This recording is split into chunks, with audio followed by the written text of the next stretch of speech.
Good evening, everyone. My name is Cesar Rondina, and welcome to May's video blog post from the author's pen. The author's pen is a diversified blog, meaning that I don't limit it to one topic. I limit it to any topic that my readers or subscribers want to talk about or they want to hear about. And that's what the author's pen is all about.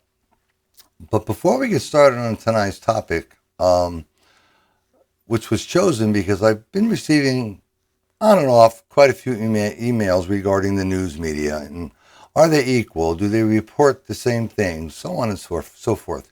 And, I have to say, social media and the news media networks are kind of a pet peeve for me, for a variety of different reasons. And I think it's important that it's a question that needs to be answered. Now, you have to understand that part of tonight's blog, I'm going to throw some opinions in of my own, which I kind of have the right to do because we all have opinions. And that's what the First Amendment is all about in this country. Freedom of speech, freedom of expression, and us to be able to properly, and I emphasize the word properly, express our views. But before we continue, there's a funny thing about people. We don't have to necessarily like someone or dislike someone. That's our personal choice. But we do need to acknowledge people when they have passed certain milestones in their careers. So tonight, before we get started, I'd like to congratulate Sean Hannity from Fox News. I don't know Sean. I've never met him, never even spoke to him on the phone. But I do watch his program. I think it's an excellent program. And I respect him because he tells it the way it is. And I respect anybody that tells it the way it is. But to achieve the milestone in a person's career, such as Sean Hannity has, to be the longest running media network cable news host in history, is an outstanding accomplishment. And you don't get that from not being yourself and not being upfront, truthful, and honest with the people. Now, before we go any further, I want to clarify certain definitions, okay, and certain things that people are a little bit confused about. When we use the term in general, or when I use the term in general, basically in general means what is acceptable to the general population or general society as a whole. So, for example, it's kind of a strange analogy, but let's just say someone walks down the street and they decide they're just going to urinate on the sidewalk. Okay, well, that is not acceptable to the general population, to people as a whole. So because it is not generally accepted, then that becomes an unacceptable behavior. And besides the fact that there's laws against that. So keep in mind that when you hear the term society in general or people in general, we're talking about what is acceptable to most people in our society. Now, there's another thing that I want you to all understand, because it's kind of important to understand this post if you don't understand this. And I've said this many times. We live in a 3-generational world. Actually, in some families, it's 4. But that 4th generation are little babies that we love dearly, and really all they do when they're that young is sleep, go to the bathroom, and eat, besides bring the joy and love and playfulness into our lives. So they really don't count. But we live in a 3-generational world. And what does that mean? That means that we have a young, youthful generation that has one way of thinking, which is usually in line with what's going on during the times. Then we have the middle generation, which is pretty much set in their ways from the way they were raised, and they have their own values and their own morals. And then the last generation is our senior citizens, our elderly generation. They are pretty much set in their ways. They've done things the same way their whole life. Now, you need to understand that these generations of people have gotten the opinions and viewpoints that they have gotten because of the way they've lived their lives, the time or the era in which they were raised in. So therefore, our youth or our younger people, especially those now coming into Congress, are going to be more progressive in their thinking because times today are more progressive. And this is where the political clash comes in. So is there some truth to the statement that there should be term limits because when a senator or a congressman or woman get to be a certain age, they're just so set in their ways that they're not going to embrace the progressiveness of younger thinking? Maybe so, but that's up to you to decide. But we need to understand that there's three generations. And because there's three generations out there, we're going to see three different ways of doing things. And that's where these clashes come into play. Now, some of the progressive thinking is very violent. We all know that from the summer riots of 2020, during the pandemic, so on and so forth. And I'm not here to discuss that, but I'm just trying to make a point that you need to understand that we're dealing with three generations of people. Now, the other thing you need to understand is, as human beings, as people, we live in three individual worlds. We live in our own world, we live in the real world, and then we live in a fantasy world. And our world is the world that we've created within the four walls of our domain. I call it to the north, to the south, to the east, and to the west of where we live. Okay? That is our domain. That is our world. But then our world clashes with the real world and what we want and what our desires are and what our goals are. And then we also all live in a fantasy world. What we would like to have, what we hope to have, and these are the dreams. These are the things that we daydream about at work when we're sitting at our desk or unloading a truck or delivering the mail or whatever it is you do for a living. These are all concepts that you have to keep in your mind when you're going to evaluate information. Because if you can't evaluate the source, then you certainly cannot evaluate the information. Now, the other last thing that I want to define before we get into the main topic tonight is trust. Now, trust is a very interesting thing. You're going to see this on the screen now because people put trust in people who have to take an oath to do a job. Let me give you some examples. The military takes an oath to protect and serve the citizens of our country from all dangers, both foreign and domestic. A police officer takes an oath to protect and serve the people of the community that they serve in. A firefighter, which is an oath that I had to take because I was a career firefighter, to protect the lives and the property of the citizens of the community in which I serve. Now, when people take these types of oaths, people put a different degree of trust in these people. They really consciously don't even realize they're doing it, but they're doing it automatically. It's kind of a second nature thing. And now it comes down to journalists. The journalists have a creed, and that creed reads, I believe in the profession of journalism. I believe that the public journal is a public trust, that all connected with it are, to the full measure of their responsibility, trustees for the public. That acceptance of a lesser service than a public service is a betrayal of this trust. So, because of this, when any of us watch the news, no matter what news station it may be that we want to watch, we tend to believe what we hear or what we read. And I have this debate with one of my family members who I love dearly continuously because she's an avid watcher of one particular news media station, and she believes everything they say. Well, you know, when we talk about whether all news agencies are equal, we have to understand what that means. And we're going to talk about that. We're going to get into that now. But the last thing that I want to talk about is freedom of speech. Every one of us wants to be able to speak what's on our mind, be able to say it freely, and not worry about any repercussions. That is not the case, because I present this question to all of you watching this blog post, especially when it comes to politics. And we all know this from the Trump and Clinton campaigns. Family members, friends, stop talking because of political views. All right?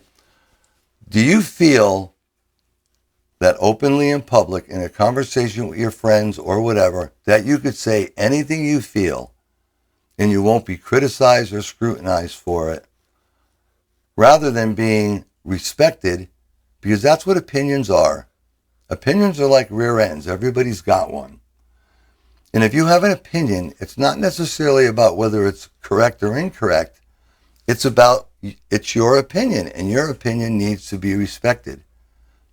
You have the right to air that opinion and speak that opinion openly without fear of censorship. And we all know that has not happened within social media. The biggest controversy now is Elon Musk buying Twitter and claiming that it's going to be a freedom of speech platform.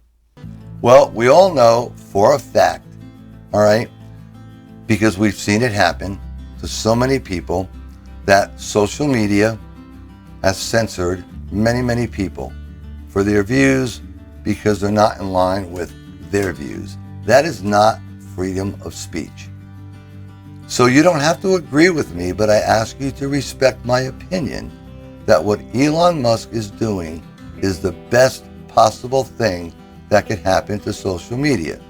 Now, of course, policies need to be put in place, which I'm sure he will, because not only is he the richest man on the planet, he's very intelligent, to make sure that these views are expressed in an appropriate manner, because we don't need an outright bashing contest, and we don't need to use profanity and things like that.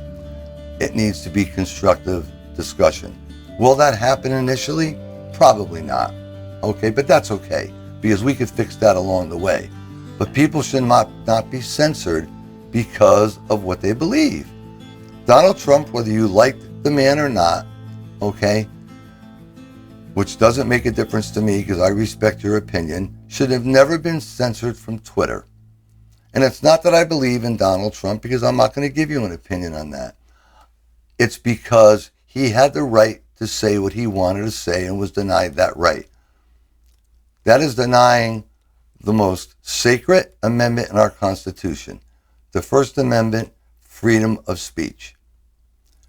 That doesn't take anything from the value of the other amendments in our Constitution, but that is held in very, very high regard. So with that being said, why did he do that? Well, he did that because the news media and news networks simply did not report properly what he was doing. And some things they didn't report at all. And they reported it in a very biased manner. And some of those news media networks admitted to it after the fact. Others still haven't. And the most depressing part about it is, if a news media reports something incorrectly, God help you if you see a retraction. Some will, some newspapers will, most do not. But tonight I want to talk about the big three, because the big three is really what people watch, and I have some data here. According to Deadline, in the first quarter of 2022, Fox News averaged 2.86 million, MSNBC 1.28 million, and CNN 1.22 million viewers during prime time. In the 25 to 54 age group, those numbers are considerably lower, but Fox still is ahead of the game. Can you say that's a representation of their popularity? Sure, you might be able to say that, but I don't interpret it that way. I interpret it that is a representation of the trust that people have in them. Before we go any further, I want to make one thing perfectly clear to you all. The media has a responsibility to report the news equally, unbiasedly, and fairly. However, the higher degree of responsibility falls on each and every one of us, because you don't know if you're being told everything. You don't know if you're being told the truth. So the burden of research to find out the truth lies with each and every one of us. Now, I'm going to give you an example, and I've said this many, many times before. I do a lot of things besides write books, write blogs, do a video blog post. I write for and have many articles published in medical magazines, medical journals, as well as news magazines. And if you go to my website, which is listed down below, you could go to the section on my media releases, and you could see all the different college newspapers I've wrote for, spoke at, in magazines that I've put articles in, and so on and so forth. And that's not because I'm giving myself a pat on the back. I'm telling you this because it makes me a very diversified individual. But in order to do that, all right, it takes hundreds, if not thousands of hours of research. I don't have the luxury of having the money of a major news media to have many, many people on staff to do that. I have 2 or 3 volunteers that do a lot of research for me. I have a couple of paid staff members that also do the same. But I like to do my own research because I trust myself. And somebody could miss something, and I could miss something, but I try very hard not to. I also do my own video productions, my own book trailers. I do book trailers for many author friends of mine and some business people that I do work for. So I have a pretty complex studio, and I have 5 monitors, okay? And when I'm sitting here for numerous hours in the course of a week, probably well over the standard 40 hours that most people work, I have Fox, MSNBC, and CNN on all the time. I may not have the volume up because I can read the captions while I'm doing other things. And I compare, okay? And one of the most depressing things that I find depressing to me is how one news media could report a story that's a rather important story and others do not. And I'm going to give you an example of that. Just recently, we had a Texas National Guardsman, Bishop Evans, lose his life trying to save 2 drowning immigrants coming across the Rio Grande. That turns out to be they were smuggling drugs into the country. Now, you've seen this on many news stations. Actually, you haven't. That's the problem, and that's what depresses me. And I actually saw a poll put up by Fox News and ABC, MSNBC, CNN, and other news media networks.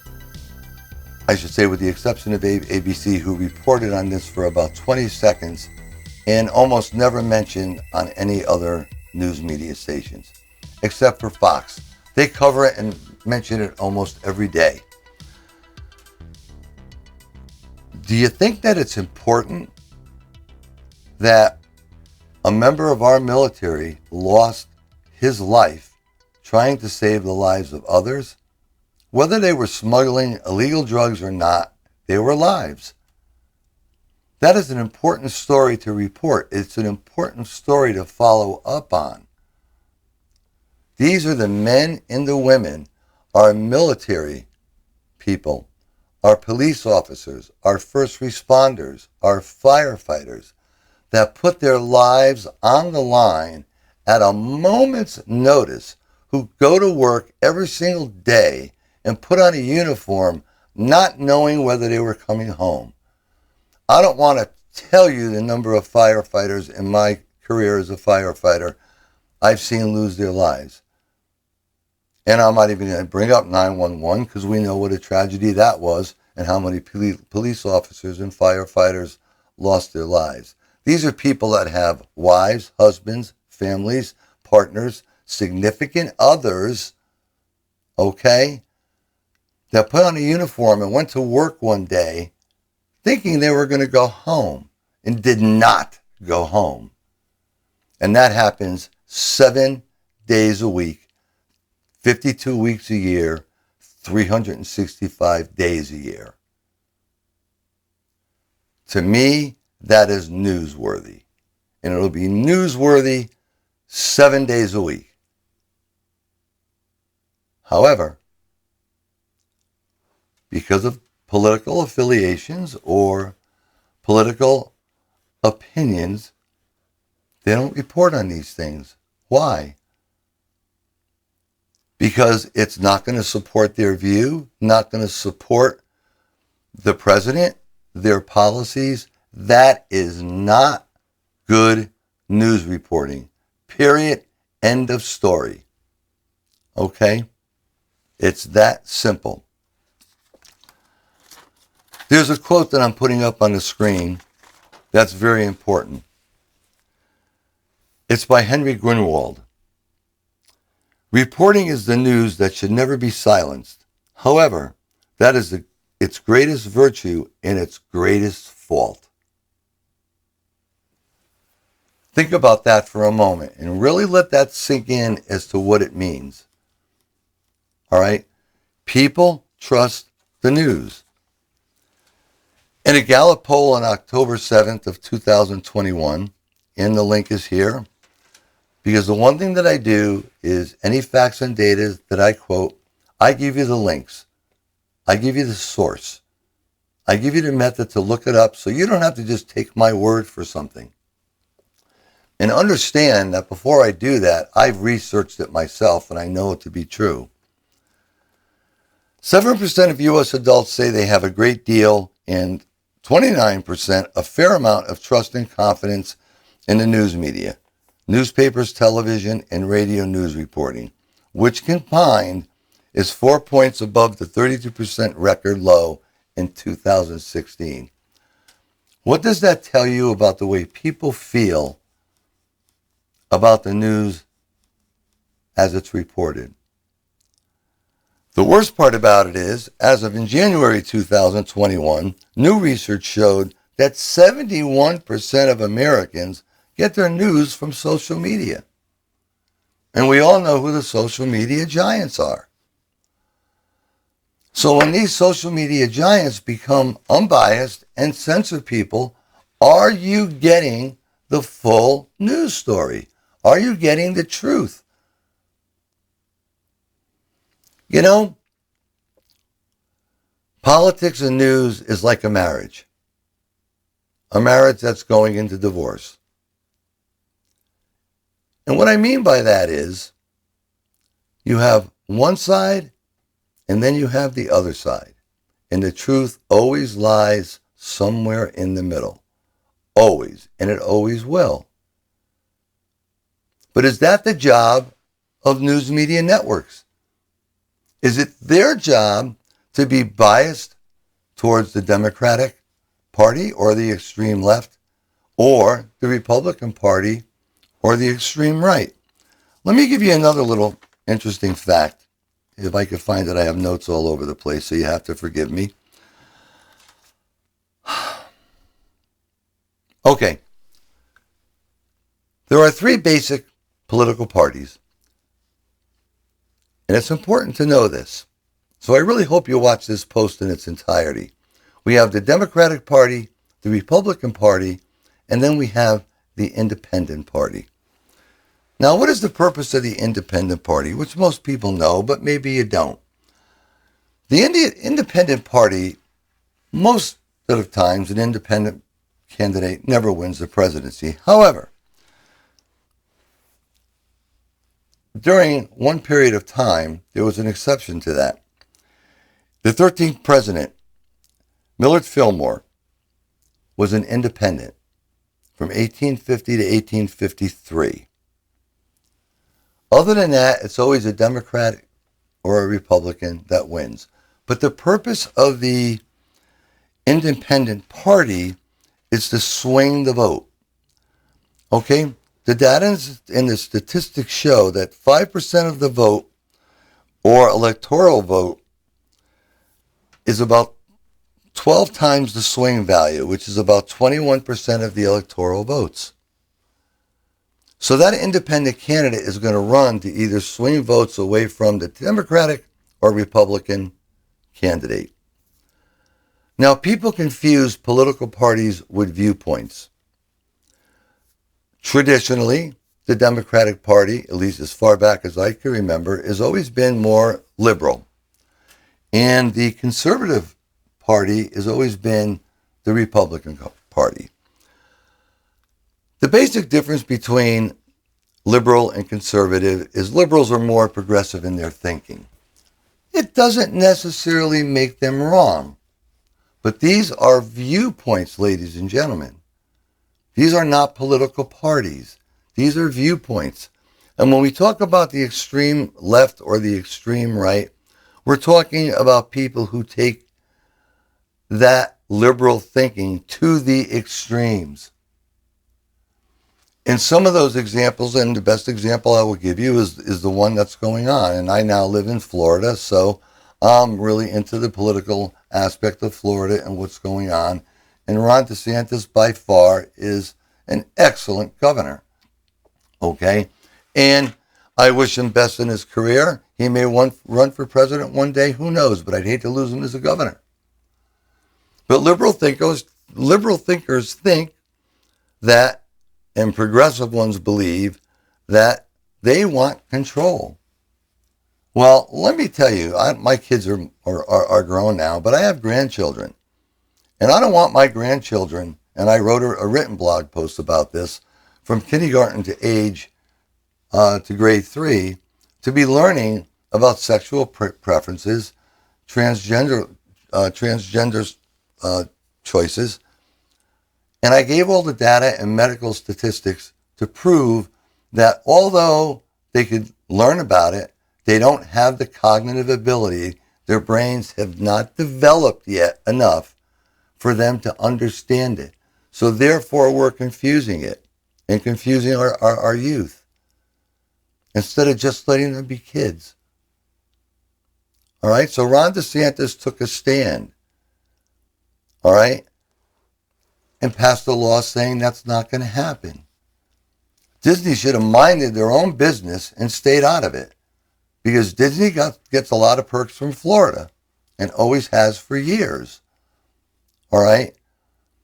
It is not the job of the government to interfere with a corporation and how they run their business, but nor is it the job of a corporation to interfere with the way the government runs its business. Okay? You need that separation.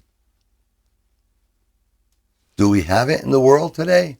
No, we do not. So, keeping all this in mind, and when I watch certain news media stations, they are pro that. They are all for that. And what disturbs me the most about, say, CNN as an example, or MSNBC, is they don't show the opposing view, okay? They only show one side of the story. Remember we talked about that marriage and a divorce? Well, there's always two sides to the story. Don't you think as a citizen of this country you have the right to hear both sides? And then you can choose for yourself, decide for yourself. That's what I like about Fox News, right? Everybody knows that the other networks lean more towards the left in the Democratic Party. And yes, Fox News does lean towards the right in the Republican Party because they're more conservative thinkers. However, they go one step further. They do one thing better than any other news network. They will bring the opposing view on in their panels, and they will have discussions, so their viewers get the right to hear both sides of the story. Now, I don't care what the host states for their opinion. They have the right to do that. Gets back to that First Amendment, freedom of speech. But they present both sides of the picture to the American people. Maybe that's why their ranking is number one. Maybe that's why their viewership is number one. You have to understand What makes any TV program survive? It's ratings. When the ratings go down, the show goes away. Why is that? Why are the ratings so important? Because the higher the ratings, the more money these network media stations could charge for the advertising. As an example, the advertising, I'm sure, per 30 seconds or 60 seconds or 15 seconds, I don't know how they bill it, is much higher during a Sean Hannity show than if I was to have a show. Okay? Look at what advertisers pay for a commercial during the Super Bowl. Why? It's a captive audience. Millions upon millions of people are watching it. So ratings are very, very important. Problem is, you're not going to get the ratings if you fool the people. And ladies and gentlemen, we are easily fooled. Because I know a lot of people, a lot of my own personal friends that just watch one particular news station. I've never done that in my entire life. Because I'm a little smarter than maybe the average bear. I know if I watch CNN, I know if I watch MSNBC, I'm going to hear one viewpoint and one viewpoint only. Sometimes that viewpoint I might agree with. It might be a well-presented viewpoint. But I'm not hearing the whole story. I'm not hearing the other side. And you can't determine what the truth is, and you can't formulate an opinion if you are not informed. Throughout life, we all hear profound statements, certain things that we may remember for various reasons.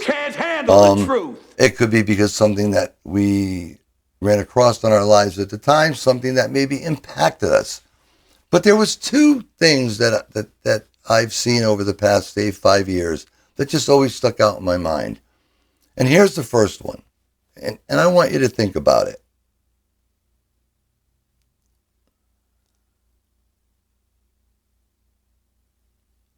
Okay. Obviously, you don't read the newspaper, you're uninformed. If you do read it, you're misinformed. And needless to say, Tom Cruise and Jack Nicholson. That's a great question. What is the long-term effect of too much information? One of the effects is the need to be first, not even to be true anymore. By a celebrity. So what a responsibility you all have to tell the truth, not just to be first. And then I'll tell you what I think. We live in a society now where it's just first. Who cares? Get it out there. We don't care who it hurts. We don't care who we destroy. We don't care if it's true. Just say it. Sell it. Okay, that's Denzel Washington. He gets credit for that. That is a statement that he made in an interview. Now, why did I show you both those clips? I showed you both those clips because that is true life. That is reality. People are afraid of the truth. We can't handle the truth. The truth scares us. Why? Because the truth does one thing. Remember I talked about the three worlds in which we live? The truth oftentimes threatens our world, reality, or our fantasy world. So sometimes we tend not to want to listen to the truth. Now, what Denzel Washington said is absolutely positively true.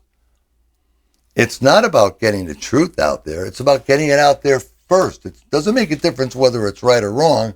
It's to be the first to report it. And Hunter Biden's laptop is a perfect example of that. And I'm not picking on Hunter Biden. I'm just talking about the facts here. Because you know what, ladies and gentlemen? You can't run from the truth and you can't run from the facts. Everybody tried to put everything on this Russian misinformation. Well, guess what, people? That wasn't the fact. Everybody wanted to point the blame, discredit another person, in this particular case, Donald Trump, which is something they continue to do. And they continue to do it because they want to discredit him, so if he runs in 2024, he loses. 2024 will play out the way it plays out. If people want him, he'll win. If they don't want him, he'll lose. Facts of life. Like it or not, that's the way it is. Okay? But it turns out that that was all wrong. It wasn't Russian misinformation, especially on Hunter's laptop. But yet, you don't hear about it on the other news stations. Why? Why? Why are we denied as people the truth? And why do we continue to support news media networks that just don't tell us the truth or admit when they were wrong? You know, I can respect any individual in the world who makes a statement, but I'll respect them even more if they come back later and say to me, you know what? I made that statement and I was wrong. So I stand corrected. That person gets my highest degree of respect. So aren't all news networks created equal? I don't remember exactly which news host it was, but I know that it was about 3 weeks ago. I happened to be watching Fox News at night, and one of their commentators said, you know, I made a statement the other night and I need to correct it. That's the person I want to listen to. That's the person that I'm going to trust. Because you know what? None of us are perfect. We could all make mistakes. A lot of news comes into these networks from API, Associated Press International. Okay? And that's where the news is reported from. Besides the investigative reporting, criminal reporting, and so on and so forth that the networks do amongst themselves. But the key here is the truth. We can only handle the truth if we are told the truth. What makes us not be able to handle the truth is when we're led to believe one thing for so long and then the truth comes out. If the truth comes out from the beginning, we can handle the truth. Now, I want to give you my take on freedom of speech and about the fear of freedom of speech, because that's what it boils down to. What it boils down to is a lot of people want to control freedom of speech because they're afraid of it. They're afraid of what people are going to say. And that's why so many are against Elon Musk. And I hope he does what he says he's going to do, because he could change the face of social media. And my statement is simply this. Freedom of speech you only fear if you have a fear of the truth. Very simple, plain and simple. If you don't fear the truth, you have no reason to fear freedom of speech. If you don't fear what people are going to say that are going to go against your narrative, then you're not going to have any fear of it. So yeah, all news media networks are not created equal. And if you think they are, you are really living in your fantasy world. And I will present a challenge to you. Every night for a week, if you're the type that sits down and watches TV, every night for 7 days, all right? And I don't care about a lot of these polls, and people have already done this, all right? But do it for yourself, because there's a funny thing about polls, all right? If a poll is run, and they say we polled 1,961 people, we don't know the... For example, I read a poll the other day. 3,200 and some odd people were polled between the ages of 18 and 50. To me, that's not an accurate poll. Do you know why? Because what about that first generation of person, the elderly? Their opinions are going to be totally different. Okay? So if you're going to run a poll, you better run it equally between so many people from Generation 1, our youth, Generation 2 are middle-aged people, and Generation 3 are elderly people. And you also better poll an even amount of African American, Hispanics, Caucasians, and so on and so forth. Now you'll get a true adaptation. You know, polls are like medical research. When you do a medical study, all right?